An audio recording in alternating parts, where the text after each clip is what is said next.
Let's get ready to rumble!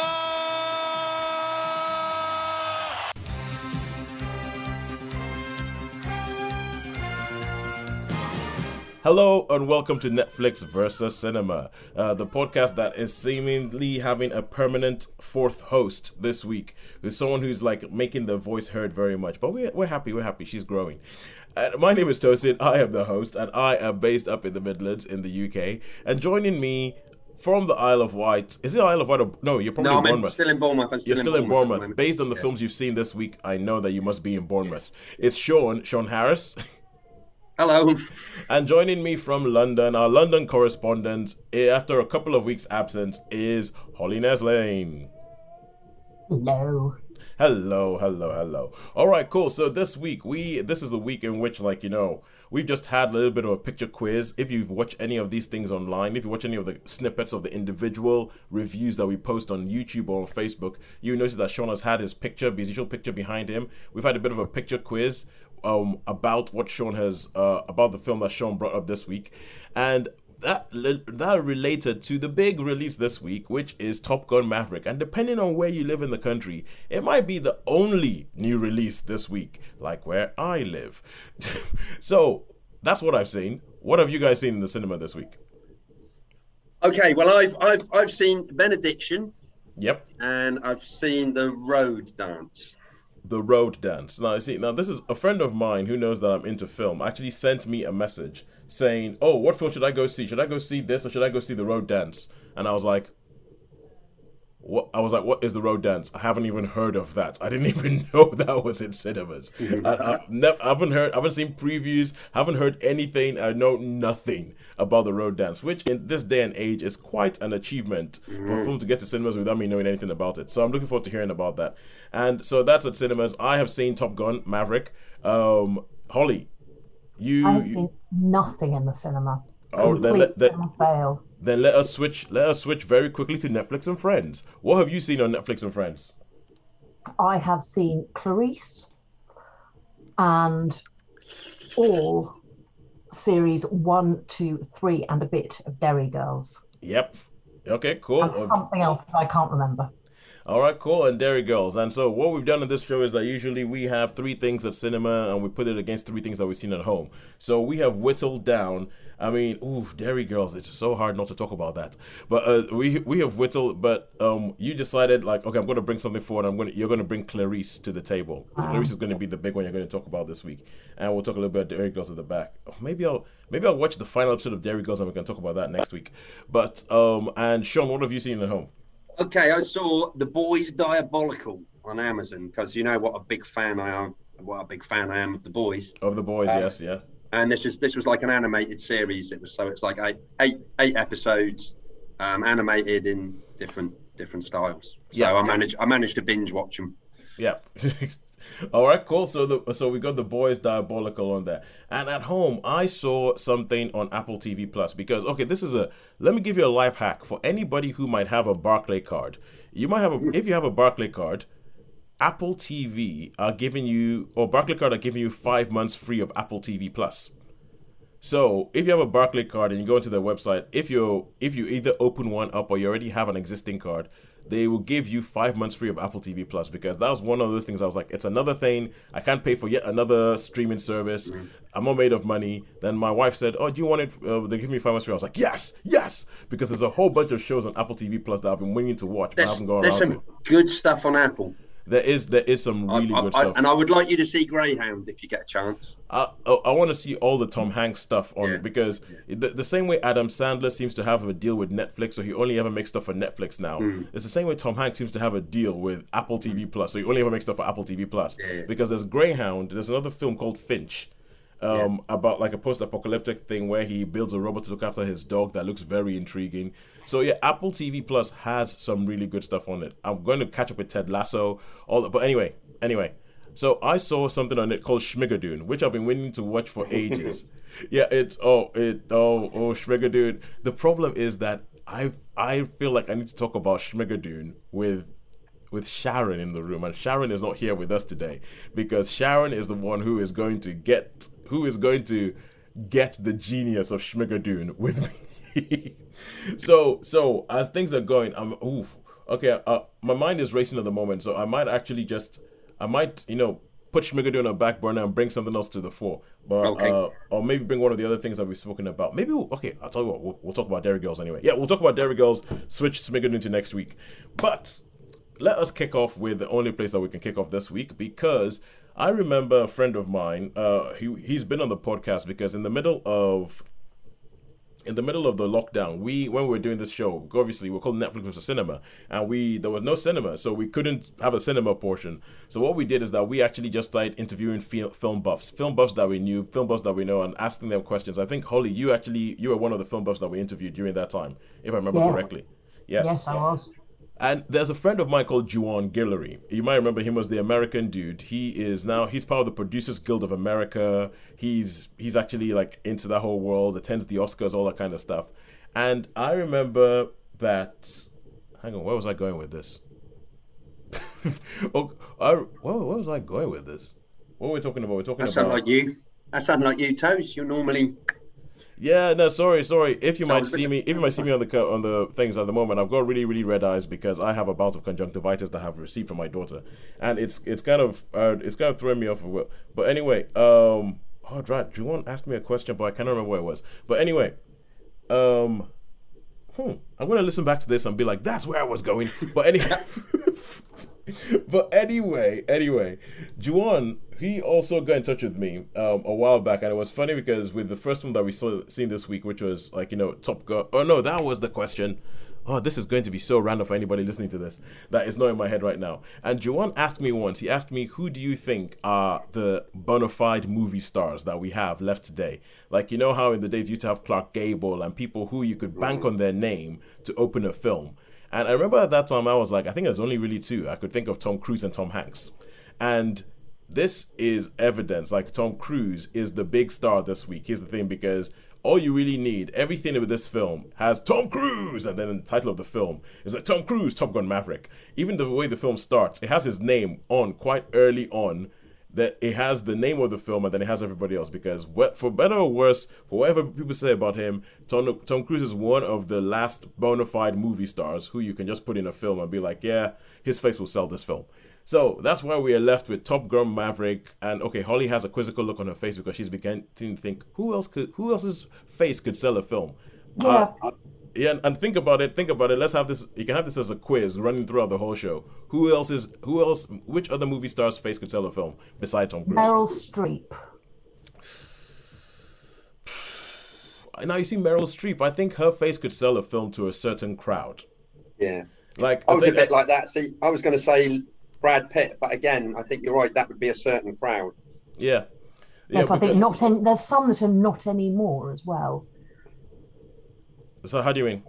Well, Brad Pitt probably would have done 15 years at one point, yeah. At one point. So but it's not anymore. But the thing is, but I think Meryl Streep is a mark of quality. You will get but I'm not so sure you get loads of bums on seats. You have a lot of people who'll be like, oh yeah, that would be good. Oh yeah, that's going to be a good film. But not that many people might watch it until it comes on the TV. But anyway, so we've ended up with Top Gun Maverick, which is the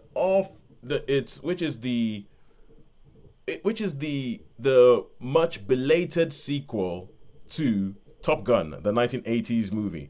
And this film, it kicks off with Captain Pete Mitchell, because they make a big deal about the fact that he's still a captain even after all these years. He's a captain. But all the other people who he went to Top Gun with are now like admirals and everything like that. But he's still a captain. Why? Because he believes he's supposed to be in the air. And there's this there's a whole thing about him becoming a relic, and they're talking about him being a relic and how the army, or the Navy rather, because he is in the Navy, how the Navy is no longer going to need people like him. They're not going to need pilots because they can use drones. And what value do you even bring anymore? There has this whole bit where you have Ed Harris shows up at the beginning of the film to essentially do an Ed Harris speech, if you get what I mean. Ed Harris shows up, gives an Ed Harris speech, and then disappears for the rest of the film. And essentially goes, you're a relic, we don't need you anymore, all that. But it turns out that he has been called back to Top Gun, the school that he went to in the 80s. He's been called back to Top Gun because there's a there's a mission that needs to be gone to bomb an enemy target. And Val Kilmer, who played Iceman in the first one, the Iceman character who's now an admiral, has said this guy is the only one that he's the one that we need to get it. And there's this running thing that comes throughout the whole film where you realize that throughout his career, true to his name, Maverick has made a habit of annoying or pissing off, as they say in the films, like, you know, higher up Navy people, and he's almost gotten kicked out quite a few times. But Iceman keeps stepping in and saving him and putting him in different places and putting him in different plays. And so this is how you end up with him back at the school with a whole bunch of new recruits who are very much like the recruits that Tom Cruise and like Maverick and Goose and everything that were like in the 80s. They're very much like them. But this time round, you have Tom Cruise in a teacher role. Like Maverick is a teacher role, trying to teach them to do this insane mission. And they take great pains in the film to explain how insane this mission is and why it is so insane and all that. So that is the setup for the film, and then you go through. But, now we get onto that. I feel like it's a Top Gun film. I feel like the plot might not be that important. I feel that it's all about what did you think about it. And Shaun, I believe you have seen this. Holly, you haven't seen it yet. Yeah. So Shaun, what did you think?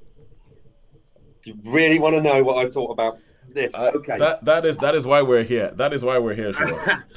Okay, this is going to be one of my crossing my legs on the cinema seats, going huffing and puffing, and I thought it was the most patronising.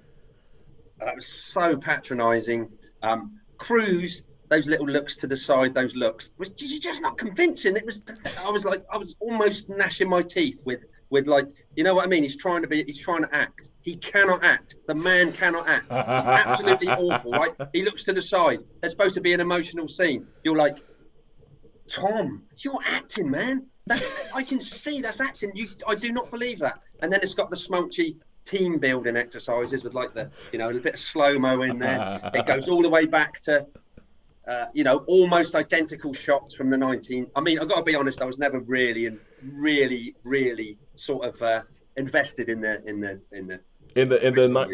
original Top Gun. It's almost like there's shots for shots in there. Yep. And it's like, and the schmaltzy bits, you know, oh, don't leave me, oh no again, don't hurt me. You know what I mean? All this sort of stuff. And you've even got the characters at the same.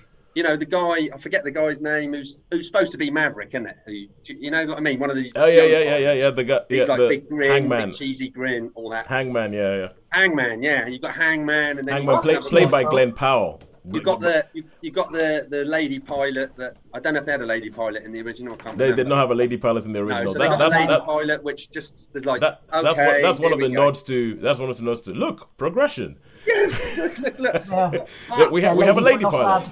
Yeah. No, they did have a black pilot in the original one as well. So. Yeah. And I was just like, even the pictures, you could like.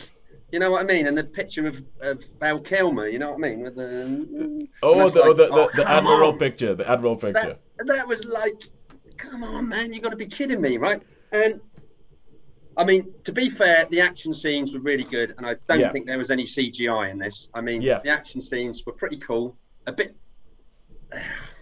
See, this goes down for me in the.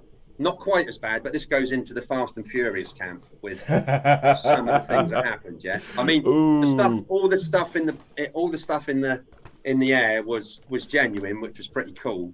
But oh, come on, you know what I mean? How old is he? They wouldn't even be allowed in a plane at that age in the Navy Air Force. You know, I mean, they just wouldn't. It wouldn't. And then it reminds me. The bit reminds me of one of the Star Trek films where. There's like some outdated spaceship that's 1,000 years older than you know where I'm coming from. I know where you're coming from. Come out of here, because everyone else apart from Tom Cruise, a useless pilot. Do you know what I mean? It's like so, and that looks like Tosin. Those looks really annoyed me. There's a few that are supposed to be emotional looks, emotional glances, and he looks to the side. You're not feeling sad at all. You're nearly laughing. So yeah, so that's, Okay. So every now. sorry for the tirade, but No. Every now and then, Shaun has this irrational, like, dislike of a much loved actor. Such like, I think you have it with Stanley Tucci. You just don't like him. You don't like what he does. You just don't like Stanley Tucci. I think Tom Cruise falls into that thing.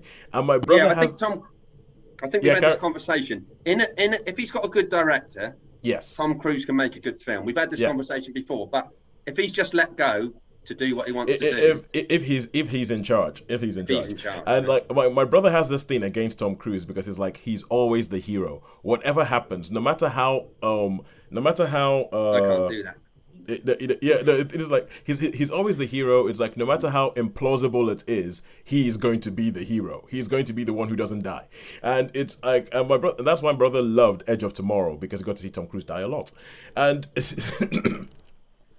And he has that whole thing about Tom Cruise, and there is an element of that in this, because I remember when we reviewed The Mummy, and there were some bits in it that were like that looked like it was a vanity project. It was a vanity project. It was like Tom Cruise with his shirt off to be like, yeah, look, I still got it at 50. Look at my six pack at 50. And when you say this is a film. I'm not as annoyed by Tom Cruise's performance as you are. I actually thought it was quite good. I'll put that out there to begin with. Trust you're saying Top Gun, not The Mummy. Just. Oh yeah, Top Gun. Yeah, Top Gun. Yeah. Having mentioned The Mummy on Tuesday. Tosin, I went in expecting to. I thought I'm going to hate this film. This film, and I thought if I'm going to hate this film, it'll probably end up being okay, because that's generally the case. But it didn't deliver for me. Well, it is okay. So the thing with it is that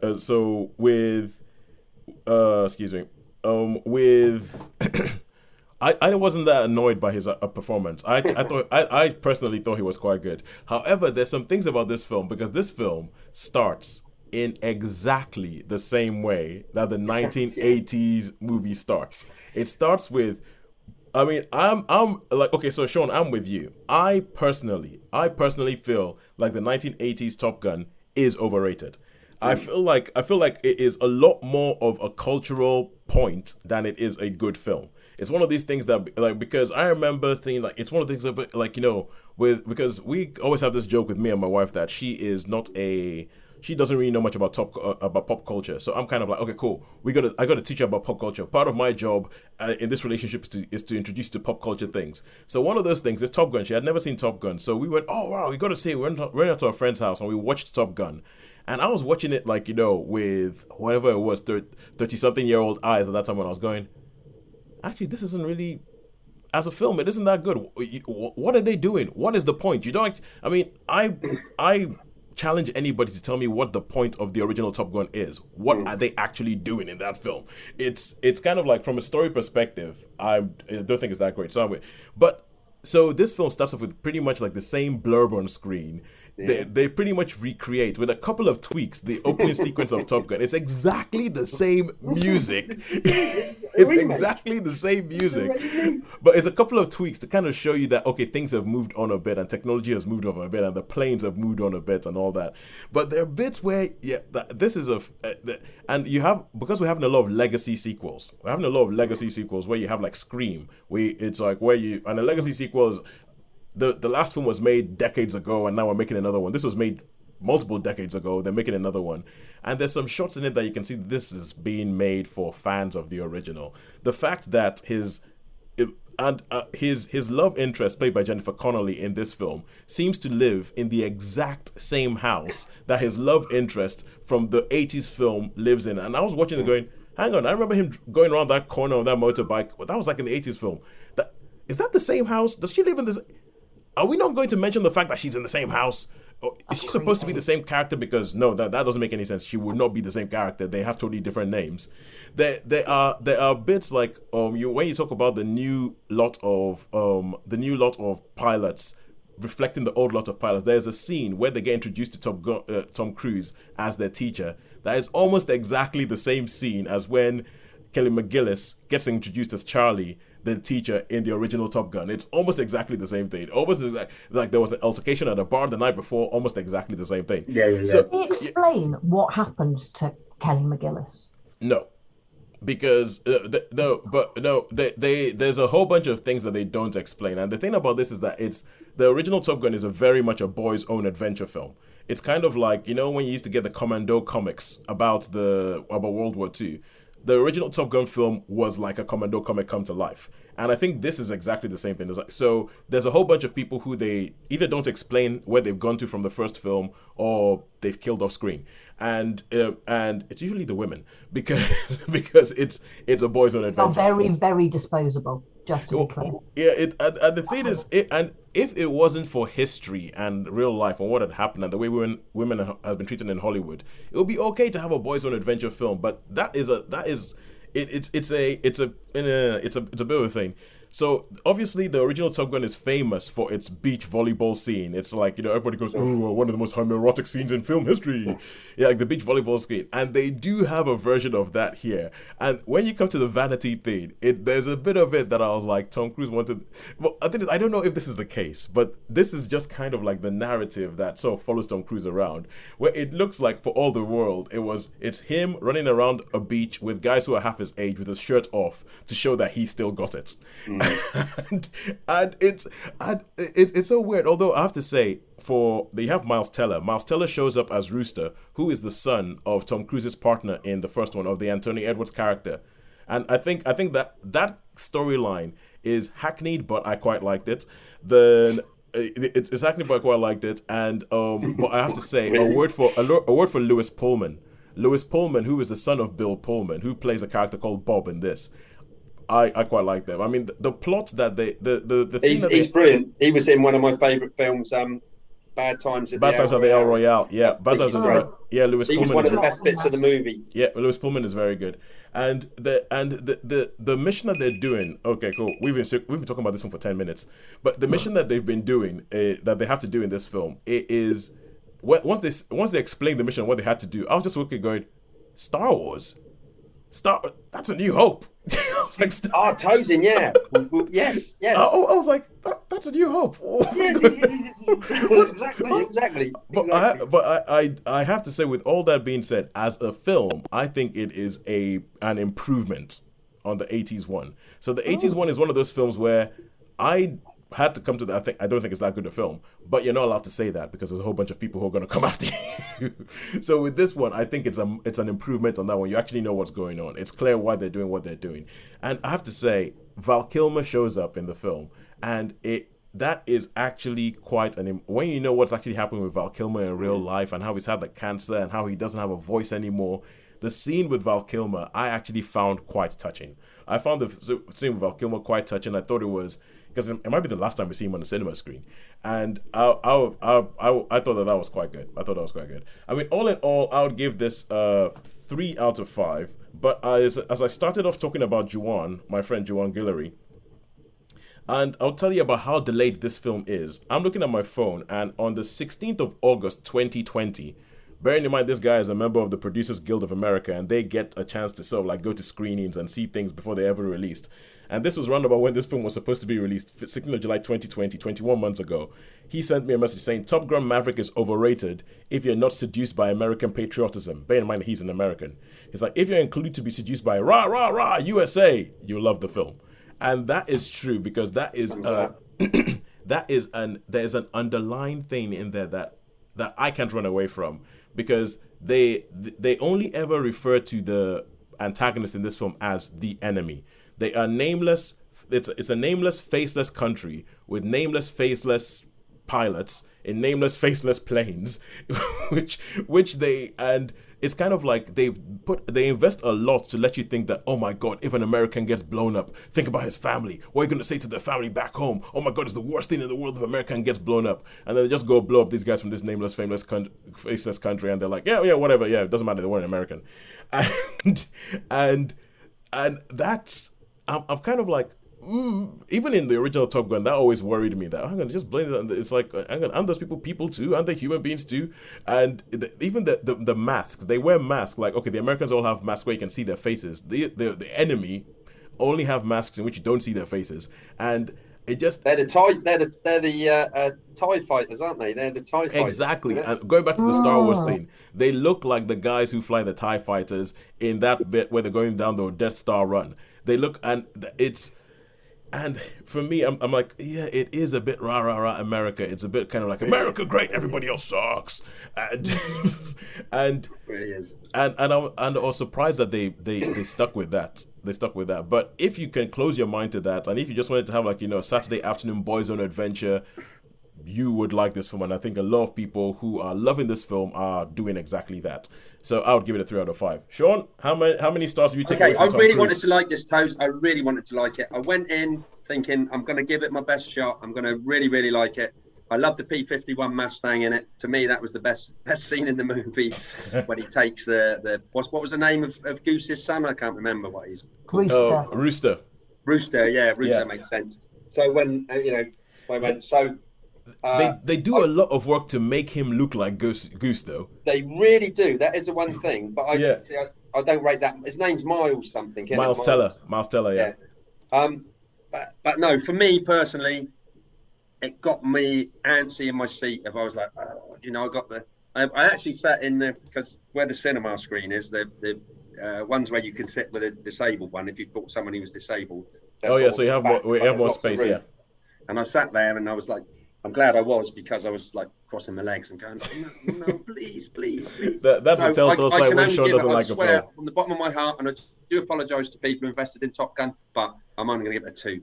I really, really didn't like it, even for the action scenes. Yeah, but I do. Well, I think the direction of the action scenes is really good because you always know what the hell's going on, which is not. Yeah. There are some scenes where you're thinking, oh my god, I think they get across how crazy it would be to fly one of those planes and how much you have to put into flying one of those planes. But as I said, that could be a little bit of a boys' own thing. All right, cool. Now, well, we have gone for that's I guess 2.5 stars for Top Gun Maverick on average between Shaun and myself. And now we go over to Netflix and Friends, and we have Clarice. And now the weird thing about this is that I don't think anybody can say the name Clarice without immediately thinking of Silence of the Lambs. I'm not sure anybody has been called Clarice since that film was released. I don't think anybody's called a kid Clarice. So once I hear that title, I'm like, that's actually a good title because it tells me this is in the Silence of the Lambs territory. Holly, was I correct? Exactly, you are absolutely spot on. So Clarice takes place pretty much immediately after Silence of the Lambs, and weirdly good casting. It is worth noting, and I'm having to check her name as we speak. Rebecca Breeds manages to look uncannily like Jodie Foster in Silence of the Lambs. All right.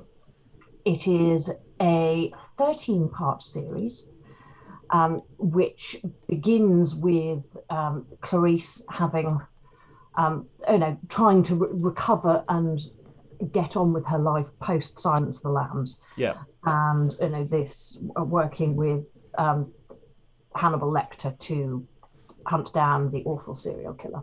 Mm-hmm. Hannibal Lecter is not in this, or certainly not at the start. And it begins with her getting dragged in to a case by the senator whose daughter she had rescued in Silence of the Lambs. It's a sort of I'm trying to think what the word is. It's not an ensemble piece, but there's an overarching story arc across the entire 13, but each episode is moderately standalone and deals with Clarice overcoming her own demons, understanding who she really is, where she came from, in tandem with trying to help and not trying to help the young woman whom she had saved, and dealing with her own emotions around it. It's well structured. It's well shot. Harrowing in places as you would expect, but it's interesting looking at it through the sort of adjusted lens of Silence of the Lambs, because I remember watching that in my early teens and being terrified by it. I haven't watched it in the last few years, but fairly confident, having seen it again as an adult, that it's not actually frightening. Not really, if you're, jumpy rather than scary. Yeah, it's more of a thriller than a horror movie.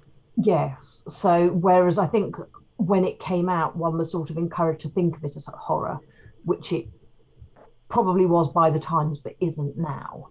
So Clarice is ultimately a thriller and a mystery, not a horror either. You are dealing with, obviously, brutal crimes, and it's, so certainly not for the faint-hearted. So it's not like a CSI. It's not like, every episode's a different thing. It's like one case throughout all 13 episodes. There is both one case throughout. There is an overarching story arc to it, but many of the episodes could function as standalone. All right. So it's a little, therefore, the CSI, long story arc, but far shorter. So do you think that this is something that could go on for quite a few series? Because when you say 13 episodes, I'm thinking that's a lot. That's a lot. And nowadays, a lot of 13 episode series, they tend to sag. They tend to sag in the middle and lose a little bit of the momentum, and it looks like as if they're just trying to fill out the 13. Do you think that this actually keeps it up all the way through, or keeps its point all the way through? It does have a bit of a sag. I think, as you say, it's hard not to, but it's certainly, any drop off, it redeems itself in the end. And I would like to think, on the basis of how it ends, that it's closed the door on doing anything straight off the back of it. Oh, you would hope, but Hollywood always finds a way. They always find a way. Exactly. I have been so wrong about these things in the past. It's amazing things that should have been done at one series. So I hope they've got the good sense to, draw the line neatly under something which addresses, a whole range of complex issues, women, race, people being awful. Yeah. People being awful. I very much enjoyed it. Best thing I've ever seen? No. Would I recommend it to other people? Definitely. How many stars? 3.5. 3.5. So, and with that, what platform is this on? It was Sky, I think. All right, cool. So Sky showing us Clarice. Because I think Clarice is a good character to actually sort of examine things like trauma and all that. But yeah. It could go well, or it could just be, Yes. And it goes right back into her childhood, and it's Yeah, there was a bit in the Silence of the Lambs where they talk about her childhood. I never really understood that bit. I never understood what they were going on about. That's where the Silence of the Lambs comes from. Stop crying. Yeah, I know. I mean, I think I've only seen Silence of the Lambs probably about 3 times. Each time I'm confused as to what significance that has. But I guess I just wasn't paying attention. Shaun, you were going to say something. Yeah, Holly, can I ask you one thing? Is it worth opening a bottle of Chianti when you watch these series? Good question. I think it probably is. It all depends on what you're eating with your nice bottle of Chianti. Yeah. So true. Favor beans and just leave the liver out of it.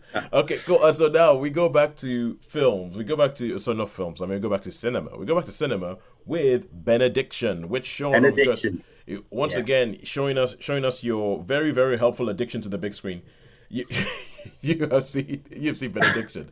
Yeah. And also, I think very, very, very helpful addiction to the big screen, but also being in Bournemouth, because I'm pretty sure this film is not on the Isle of Wight. No, it's not there. It's not there. I looked. I checked. Yeah, and this is me talking about, like, when I chose a place to buy a house. I chose a nice place to live, but it was terrible for films, because there's all these films that are getting released that I hear about, and I go, oh, it must not have come out yet, and the next thing it's left cinemas. It just didn't come here. But I mean, I've seen so many films over here that were just not released anywhere else. You wouldn't have even have seen them. I mean, yeah, you gotta love student cities. Yeah, I mean, there's a lot of screens there, and they do show practically everything you want to see. Yeah. Anyway, so Benediction. Yeah, Benediction. Okay, this is a story about a poet called Sigfried Sasson. I so wish Shaun could see this movie. It's really, well, probably you as well, Holly. Really, really. Anyway, Sigfried Sasson. It starts World War One. He goes off to war. He was a famous poet. I've got to be honest. I didn't really know much about him. I've heard the name, but I keep confusing him with the hairdresser. Yeah. Yeah. I know Vidal. Vidal. So, but anyway, he's gone through the war and he comes back and he likes to speak out about the war. He's saying, oh no, but being as he comes from sort of aristocracy, if you like, they say, oh, we're going to send you off to this hospital in Scotland, because you're not right and all that. Yeah. And so they send him off there to see a psychiatrist. He was absolutely brilliant. Played, I don't even know who the actor was, but he was great. It was really, really so believable, like a proper psychiatrist, waiting for him to talk, giving all the leading questions, whatever. And during this as well, when he talks about poems, it flicks to actual footage of World War One footage, of people dying. It's quite, it's quite horrific what it's showing. Yeah, because he did a lot of poetry about the experience of the experience. War. Yeah. He meets Wilfred Bramble in the thing, who is another who was another poet who got killed like a few days before the armistice. So he spends a bit of time in hospital, Wintercut, and then he gets back into society, and he's because he mixes an aristocracy. He's like he's homosexual. So there's a lot of he has a lot of affairs with. What's the guy? Really, really famous singer, pianist guy. Ivan Novello. Oh, Ivan Novello, yeah. Ivan Novello, thank you, Toes. Toes is great for that. We got to love Toes for all this. Well, after the brain fog I had earlier, I'd better be. Yeah. So yeah, he has a bit of a fling with Ivan Novello, who obviously was very, very promiscuous and was but he loved him, and there was a lot of relationships that he went through. It was very literary, which I like. There was mentions to Swinburne, who was a famous poet that was he was sort of a Reformation poet that was quite rude. As I say, it's very, very. There's lots of words in it that I'm like, you know what I mean? If you think, you could understand it's put in context, but there were some great words, and I wish I'd have made a note of them because I might have said some eloquent words. You're like, I'm gonna go look that up in a dictionary. Yeah.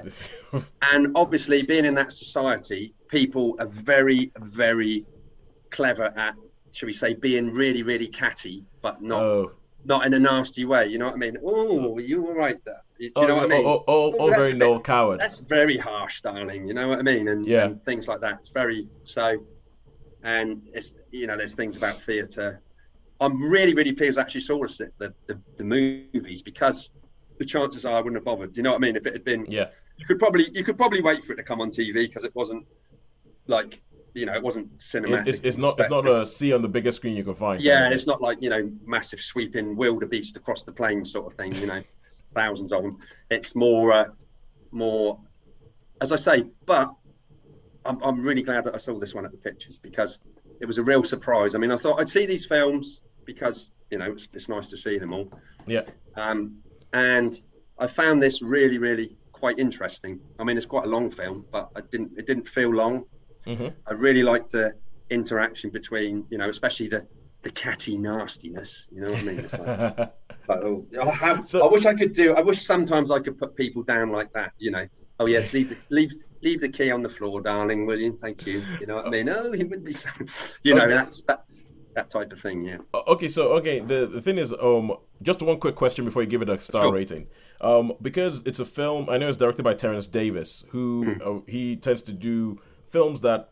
They're not exactly a barrel of laughs. They kind of so is this film, when I hear the whole thing about being written that it's after the World War One, it's about a gay guy in high society who obviously cannot be openly gay. I think that's it. That's the thing. I mean, they obviously are, and they're very camp. Although in this, he does actually get married. He does get married to someone. And has a family. Yeah, and the vicar that marries him happens to have the name Gay, but I don't know if that's... But I'm thinking that, is this one of these things where does it boil down to, oh my God, it was horrible and it was terrible and it was depressing being gay in that time, and therefore being a slightly depressing film? Not at all, actually. That was I thought it was done really well. It seemed like it was quite a fun. It would have been quite a fun time. You've got like the Charleston and that, and the big soiree party things with. The ladies with the skirts and the old cigarettes. Oh yeah, the cigarette with the cigarette hat. So it was very, very. It was all about a certain class. It was very much aristocracy and intellectuals and There was only, but for sex scenes, there was one bit in it which I thought was a bit unnecessary, but it wasn't that wasn't gratuitous or anything like that. So all right. So how many stars? This gets a 4 for me. I really was quite surprised. I quite enjoyed this film. 4 star. 4 stars for Benediction. And it's something I wouldn't have seen. Oh, cool, good stuff. And I know it's Jack Lowden who plays the main character, and I've heard good things about the performance. But seeing as it's not in a cinema anywhere near me, never mind. But now we go back to TV and stuff, and not to make it sound as if Shaun is the cinema correspondent and Holly is the TV correspondent, but it's kind of like that's where the cards are falling this week, because I'm saving Schmigadoon for when Sharon's around.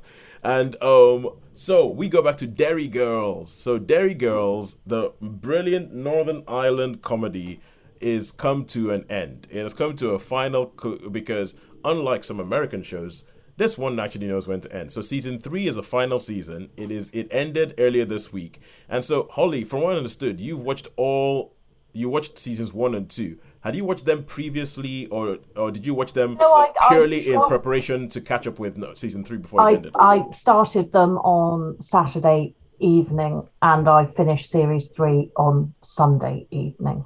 Oh, all right, cool. Because obviously, yeah. So you binged them because obviously Derry Girls is in that wonderful, great British comedy tradition. Only has, let me count, 19 episodes. There's only 19 episodes of Derry Girls, and as far as they said, that's it. We're done. We're only going to make this. So tell us, tell us a little bit about what you thought about what Derry Girls is about, and then what you thought about it. Okay, so it is set in the 1990s, stuff of our youth, and it is set in Derry, Northern Ireland, focusing around pupils at a Catholic school. There are 4 friends, and the male cousin of one of them, who has been sent back to live with his grandparents, who finds himself going to the girls' school. Because he's the wee English fella. Because he's the wee English fella, and he's the wee English fella. If they sent him to the boys' school, he would get killed because he's English. So they sent him to the girls' school, which is run by take no prisoners, expend no energy, none. It's sardonic to say the least. That's a brilliant description of Sister Michael. Is not keen on her pupils at all, or children in general. And the series focuses on the life experiences of these teenagers. Growing up, set to a wonderful backdrop of 90s music, which makes it a real pleasure to watch. And it is all juxtaposed against the background of the Troubles. So you've got these really, I wouldn't say trivial, but relatively trivial things happening in the lives of teenagers, and then you see snippets of what's going on elsewhere, and it's beautifully balanced with with prosaic day-to-day living versus everyone's calmly dancing their way through checkpoints. I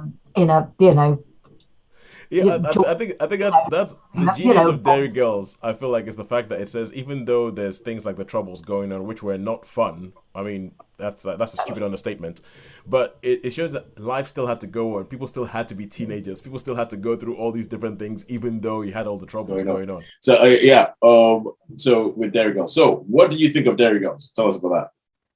I loved it. I enjoyed the acting was brilliant. The cast are superb. It's very funny. Yes. It's actually laugh out loud funny in places, and I don't always cackle at the TV, but I definitely did at times.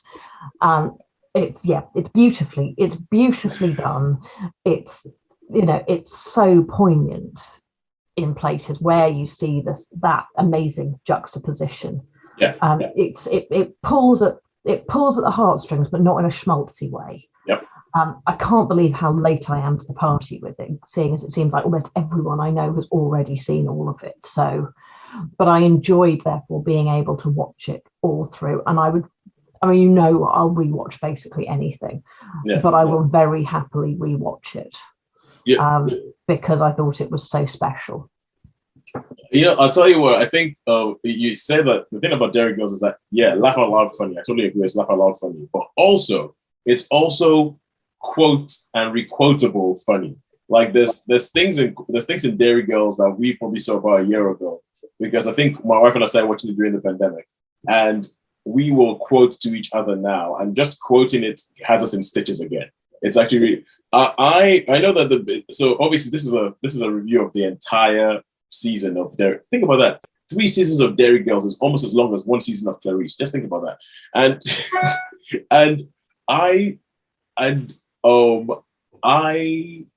the third season, I think, by the time we got to the third season, we got him big enough to get some massive cameos in it. There's one particular cameo in the first season, in the first episode of season 3, which is just hilarious.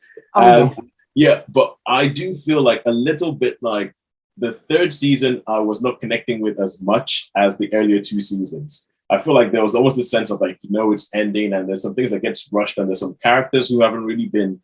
There's a flashback episode. I love the flashback episode. The flashback school reunion episode is really, really good. But there's things in season 3 that I am not as au fait with as seasons 1 and 2. I think season 1 and 2 brilliant. Top of season 3, I feel is a bit more.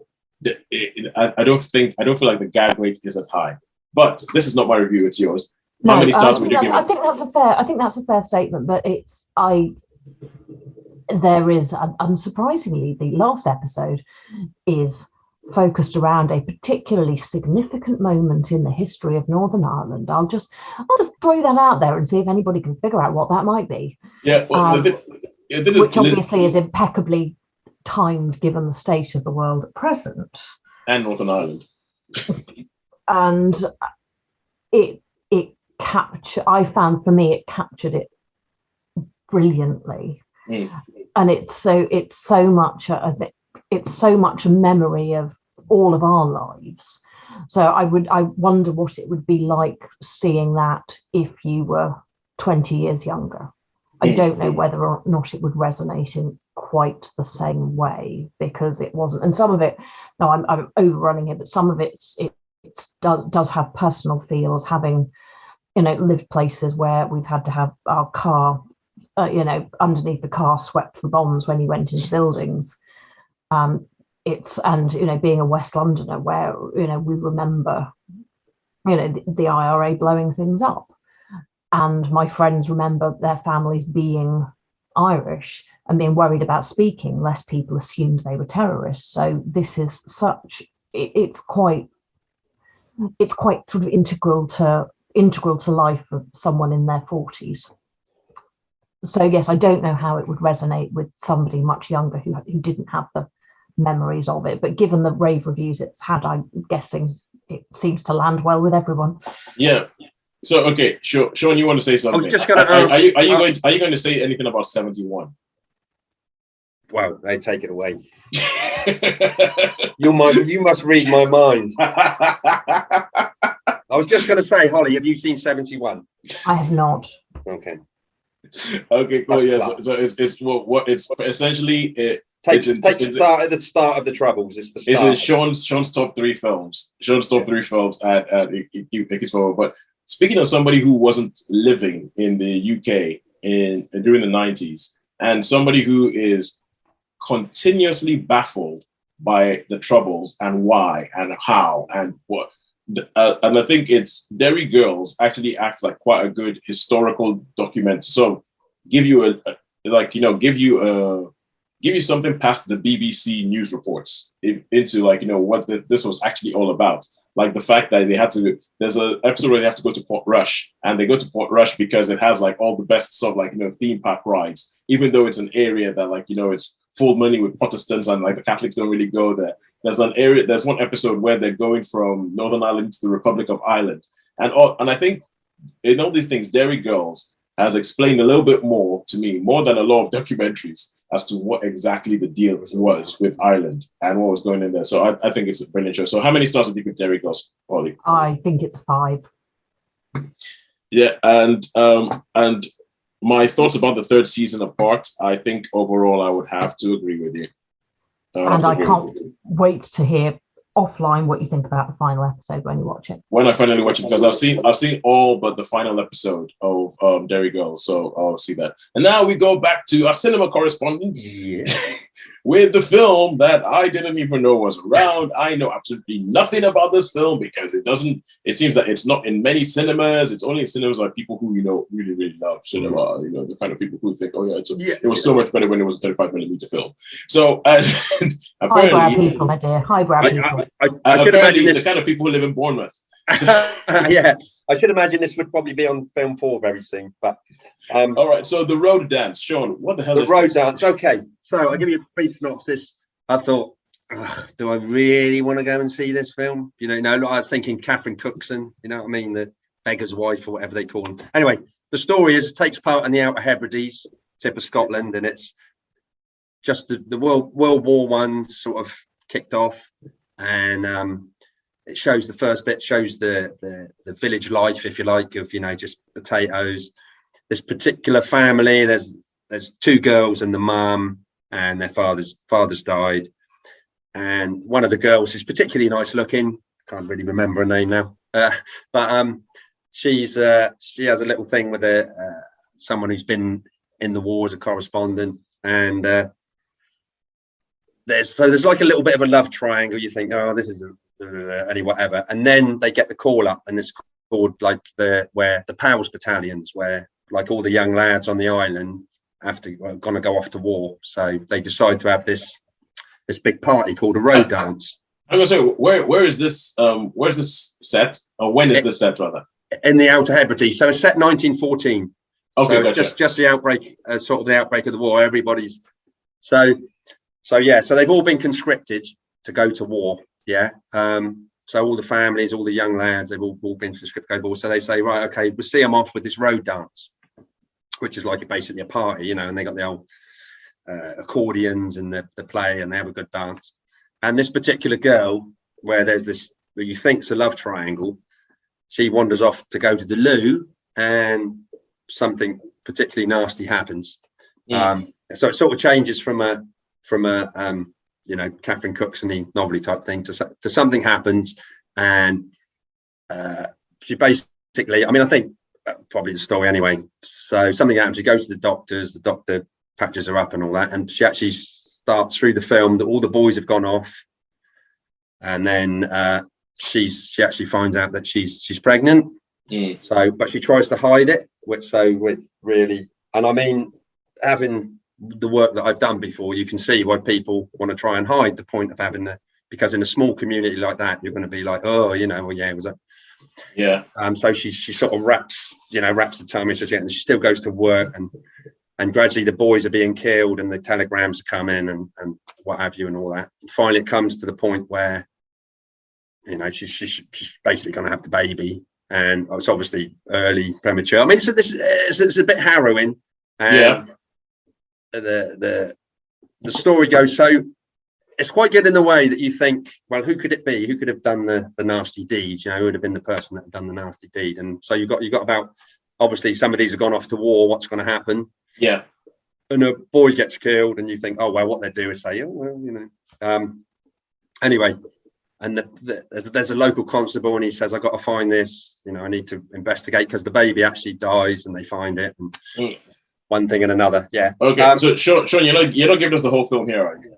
No, not really. Okay, because there's a twist there's a couple of twists in it. There's a couple of twists that will go on. So anyway, let's talk about the film. My thoughts on the film. I'd just like to interject briefly that Catherine Cookson films books have a very nasty habit of something really unpleasant happening. Yeah, there's arguably still a bit of Catherine Cookson going on. I don't know. I only know always the unpleasant Asphalt Path and that, when my sister and mum used to watch stuff.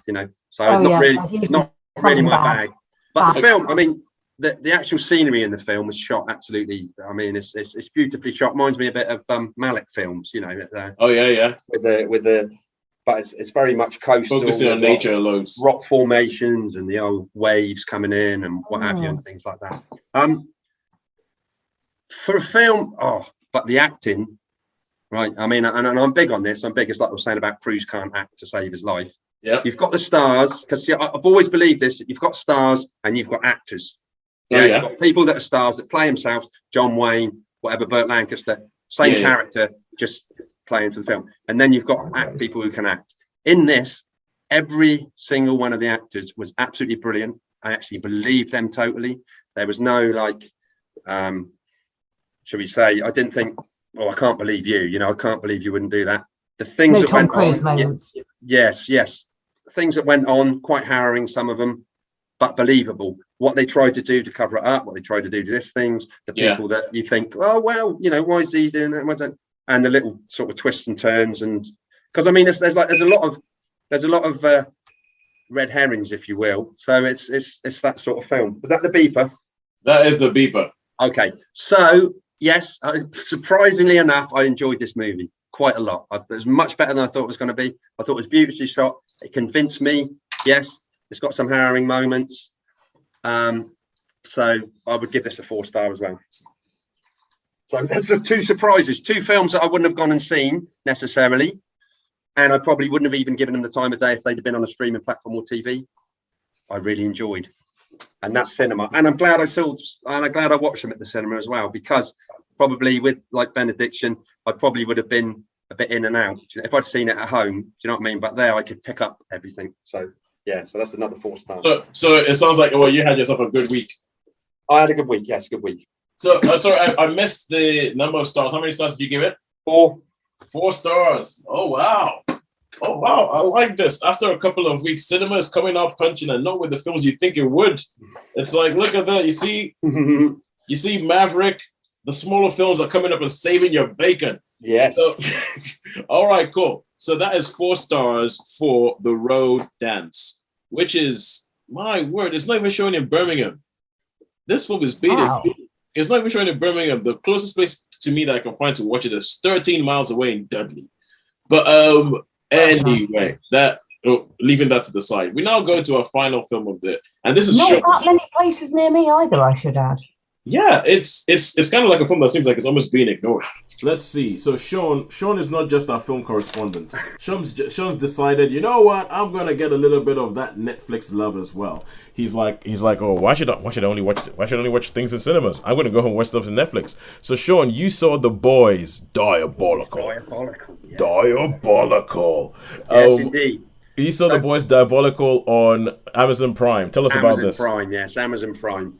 So I've been watching a lot on Amazon Prime because I got it free I got another free month. So I thought, let's use it.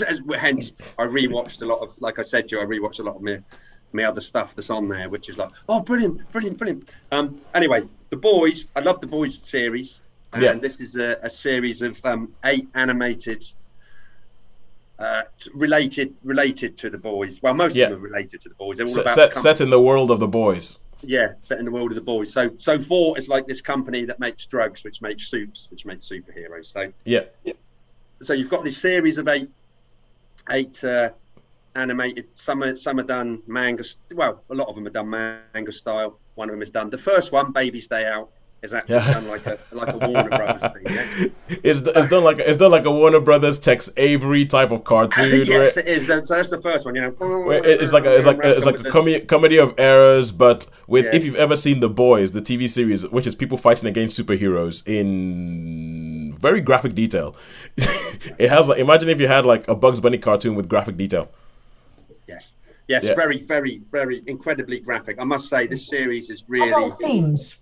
Visceral and visceral and you know, I mean, literally, like, you know, stuff flies everywhere, which is from the anime. Or with most of them, there's one that's a bit silly. Anyway, so you know, people get their heads sort of sliced in half. Their heads get sliced in half. So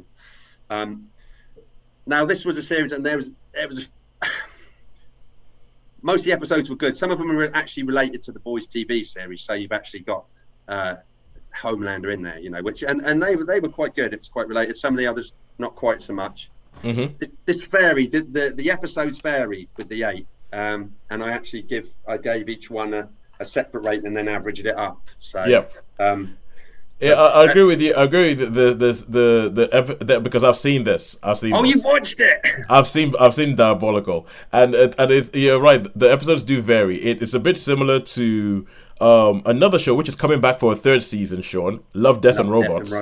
Yes. Yeah, it's a bit similar to Love, Death and Robots that we both saw and liked on Netflix. In that you have like these small, and they had like loads of people who came to write all these different things and to play around in the world of the boys. And one of the episodes is essentially the same drawings as they had in the comics. So, you know, the boys was originally set, and there's one of the episodes that's set with that it has the same drawings as they did in the comics, which, and I was like, oh, I love that one. I really, really like that episode. But it's there was one which was the Aquafina one. I don't know. I didn't. Yeah, the one about essentially there's one of these episodes that centers heavily around poo. Yeah. I mean, not necessary for me, that one. I didn't enjoy that. It was done in that one was done in like the, should we say, the Sailor Moon type anime, you know, the nice... Yes, that was done in the children's anime sort of thing, not like in the manga where it's... Where lots of... So it was quite good with the different types of animation, but that put it straight downhill, you know, and there were, I'd say, 1, 2, 3, 4 episodes which I liked. There were 3 episodes which I thought were okay, and there was one which was poo. Literally.